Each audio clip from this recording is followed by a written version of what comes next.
Hey everyone, in this video we're going to take an in-depth look at Crosse Technology WT-3122A 12.5-inch hardwood atomic wall clock user manual. Product overview. 1. Set. 2. Reset. 3. Wave atomic search. 4. Battery. 5. Time zone selector. 6. Daylight saving time selector. Specification.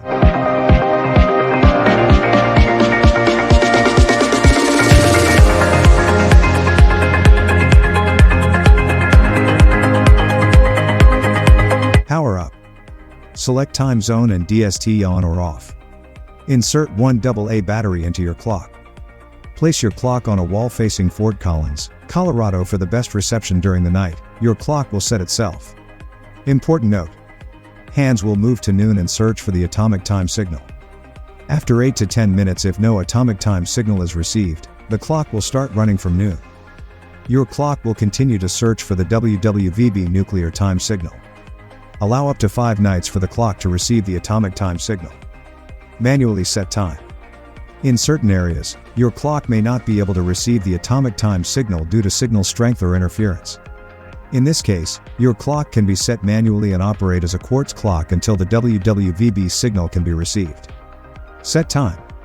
Hold set for 3 seconds. Press and hold set to move hands quickly. Press and release set to move hands forward step by step. Reset.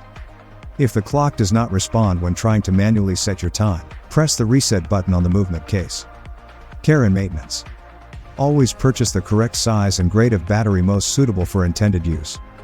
Clean the battery contacts and also those of your clock before battery installation. Ensure the battery is installed with the correct polarity plus and. Remove the battery from your clock when it is not used for an extended period. Promptly remove an expired battery. Warnings. Water damage. Avoid exposing the clock to water or moisture. Battery leakage. Replace batteries promptly to prevent leakage and damage. Electromagnetic interference. Keep the clock away from strong electromagnetic sources. Disassembly. Do not attempt to disassemble the clock unless authorized. Disposal. Dispose of batteries and the clock according to local regulations. Temperature extremes. Avoid placing the clock in extremely hot or cold environments. Chemical exposure. Do not expose the clock to harsh chemicals or cleaning agents. Troubleshootings. Check power. Ensure the clock is plugged in securely and the power outlet is working. Replace batteries. If the clock uses batteries, replace them with fresh ones. Reset clock. Press and hold the reset button to restore factory settings. Verify atomic signal. Ensure the clock is positioned to receive the atomic signal, DCF 77. Calibrate sensors. If temperature humidity readings are inaccurate, calibrate the sensors. Check alarm settings. Verify the alarm is set correctly, including time, day, and snooze. Consult user manual customer support. Refer to the manual or contact Crosse Technology for assistance. For more updates, subscribe to our channel.